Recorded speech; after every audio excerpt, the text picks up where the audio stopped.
If you have consumed any climbing content on YouTube or anywhere else, you will have noticed that there is a lot out there about how to train your strength or your endurance or your mobility or even your technique. The amount of information can honestly get overwhelming, but if you're an amateur climber like me, you don't have the time or the energy to implement all of these training routines and exercises. And what's worse, there is not much information out there for how to make the decisions for what to implement and what to leave out. And in this video, I wanted to take a step towards addressing that. I'll first talk about why it's helpful to frame our decisions in climbing as trade-offs, and then go on to mention some of the most common trade-offs we face, and finally talk about some approaches with which you can deal with trade-offs in general. Let's get into it. We are all limited to a different extent by the amount of time, energy, ability to recover, or other resources like money that we have to devote to climbing. Now, obviously, if you're a pro climber, first of all, why are you watching this? And second of all, you have probably more of these resources than most other people. And if on the other hand, you're a single mother of three, you obviously have fewer to devote to climbing than most. These limitations impose on us some decisions that carry an opportunity cost, meaning that by choosing a certain course of action, we are necessarily giving up on an alternative one. This is what is known as a trade-off. And in computer science, there is such a thing as the no free lunch theorem, which states that an optimization algorithm that performs better on certain kinds of problems will have necessarily a lower performance on different types of problems. And it's the same in climbing. Another example will be familiar to you if you've ever played role-playing games. In such games, you usually have to build your character by allocating a certain number of skill points across different attributes, right? And obviously choosing to spend a lot of points on one attribute makes it impossible to have a well-rounded character, for example.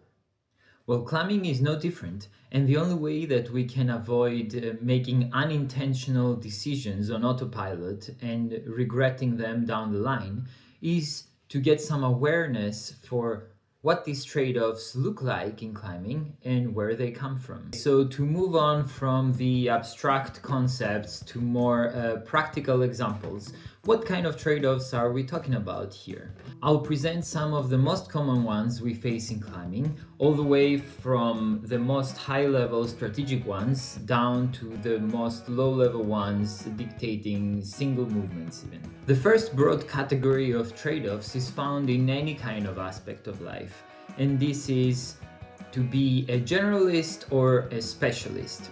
Should you be well-rounded, or should you be super good at one specific thing to the expense of all others? In climbing, this might look like capitalizing on your strengths versus working to shore up your weaknesses. A prominent example of a generalist, the universal climber, one would say, is Dave MacLeod, who divides his climbing time in all the different disciplines throughout the year.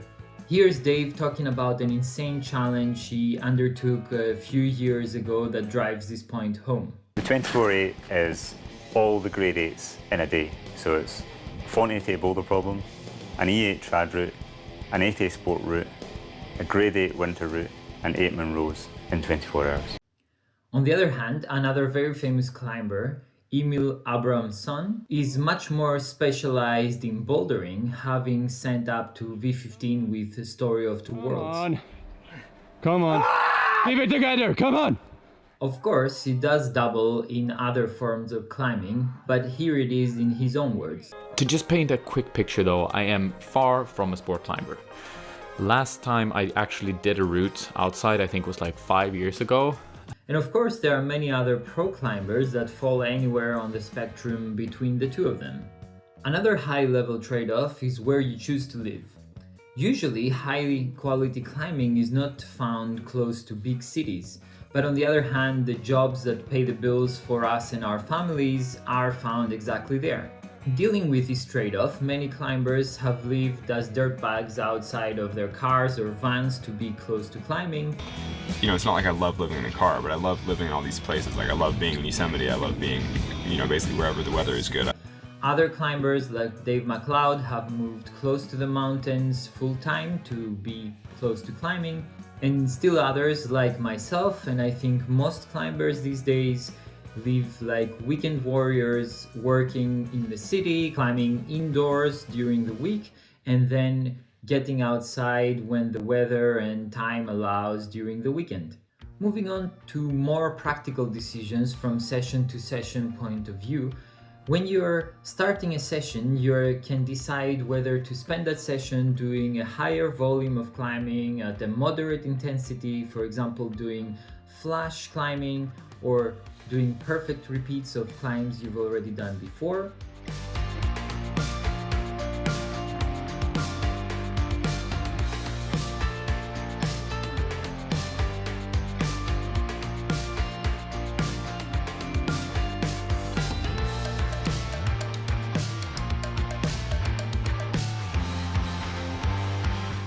Or you can choose to spend that time hammering away at your project, hoping to make some incremental progress on it.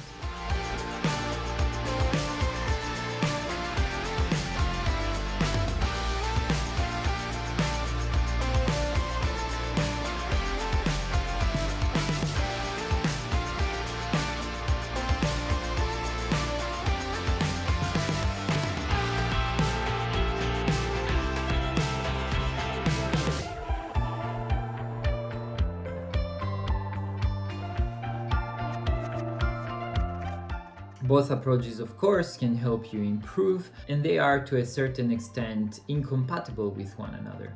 And irrespective of the focus of your session, you can still choose to spend that session either in a structured way, as you would do, for example, if you had a training plan from people like Lattice, or you can instead have a social session where what kind of problems you try, or even the angle of the wall you are climbing on, is dictated more by the group and the dynamics within it. The first one of these might feel like it's leading to more progress in your climbing, where the other one is feeling more fun, for example. So how do you choose between the two of them? At a very granular level, you have to face the speed-accuracy trade-off, which all movements are subject to. You might know this as the distinction between static and dynamic climbing, for example. At heart, this trade-off arises because we can make our movements quite precise, but we have to sacrifice both speed and energy to do so. So essentially, this becomes a trade-off between control and safety versus risk and efficiency on the other hand. For example, take a look at this problem I recently did. Here, there were two ways in which I could do the third move. A controlled one with a right heel hook requiring much more time and energy from me, and also a more dynamic option that was much faster and more efficient, but which also carried the risk of missing the small side pull on the right. In the end, on my send go, I needed to use the dynamic beta to save energy and have enough left to do the next move, which was the crags for me. There is also a related concept in route setting, as far as I know, with three different axes along which climbs can be graded, them being risk, intensity, and complexity. Risk would be how low percentage the moves are, intensity would be how physically hard it is to do them, and complexity would be how tricky it is to figure out the beta or to remember it. And my point here is that we can usually trade off these variables against one another, choosing, for example, to do a more complicated sequence to avoid some very intense moves that we don't have the strength for. And since we've mentioned strength versus sequence, here is another trade-off that is probably the most common one out there, which is, of course, strength versus technique. You can train to be as strong as you can, like, for example, the unbelievably strong and jacked Yves Gravel, who can do some unbelievable things on the hangboard and the campus board and so on. Or you can avoid training altogether and just go climbing and make sure that you have the most efficient sequence possible, like the wizard Dave Graham. I come from a very different school, you know, I don't train, ever. I just don't train, you know what I mean? I don't like physically train myself. I don't ever think like I need a stronger bicep to do this move. I don't ever think I need to do a one-arm pull-up in general, you know what I mean? When I watch some big dude, some really strong guy do a boulder problem, I'm not very surprised. I'm like, well, yeah. But when you're a skinny bastard and you do it right afterwards and you do it better, then you're like, there's some wizardry. That's some wizard shit. I didn't want to turn this into just a laundry list, so I'm not gonna go through all the trade-offs that I thought of, but you can find the rest of them in the description below. Alright, now that we have discussed some of the most common trade-offs, the question is, how do you deal with them? Well, there is no one-size-fits-all answer, but let's look at a few approaches that you can use to deal with them. First, there is the extreme approach, which is very simple. You would just choose one of the extremes that are available to you and just stick with it. For example, you could choose bouldering and only do bouldering and none of the other disciplines like sport or trad. And even within bouldering, you could be extreme in the sense that you only do overhanging boulders and avoid slabs like the devil, for example. On the other hand, there is moderation, right? So you could be in between the different disciplines and do each of them equally during the week. For example, on Tuesdays you do bouldering, Thursdays you do some sport climbing, and then on the weekends you do some trad with your friends. The point is that you're somewhere between the extremes that are available to you and you do them in moderation. The final approach is alternating between the different extremes at different times. And this is known sometimes as periodization as well. And you can take this approach across the different scales that are available.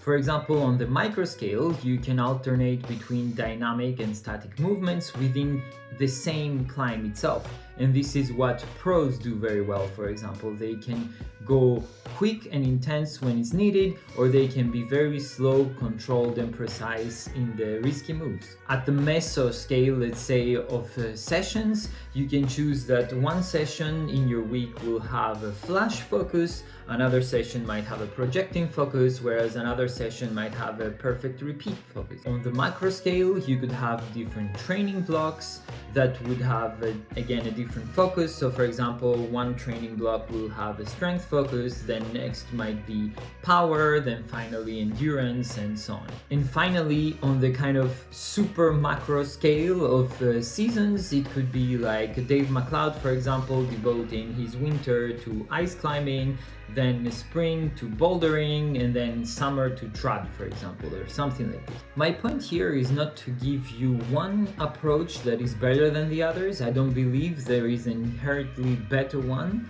In the end, it all kind of goes back to your values and what draws you to climbing. Is it the movement itself? Is it community? Is it the challenge? Is it the sense of improvement? Is it adventure? The answers to these trade-offs and what approach you take to deal with them largely depends on the answers to these questions. So only you can decide what's right for you. I understand that this is potentially a bit frustrating, especially if you came to this video expecting some answers for your decisions. However, I hope it's also partly empowering because nobody can give you a better answer than you can give yourself.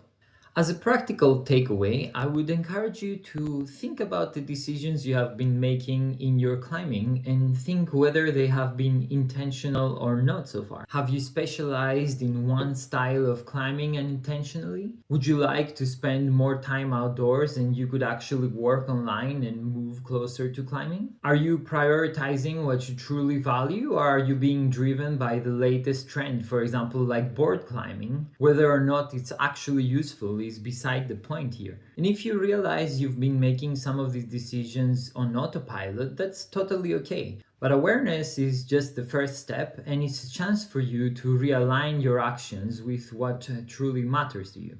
And with that, I'll leave you to either ponder these thoughts or just go and climb.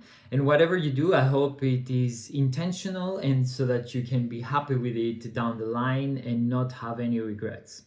Let me know in the comments if there are any big trade-offs that I left out and which one particularly resonates with you and how you have dealt with it so far. Thank you for watching and see you all in the next video.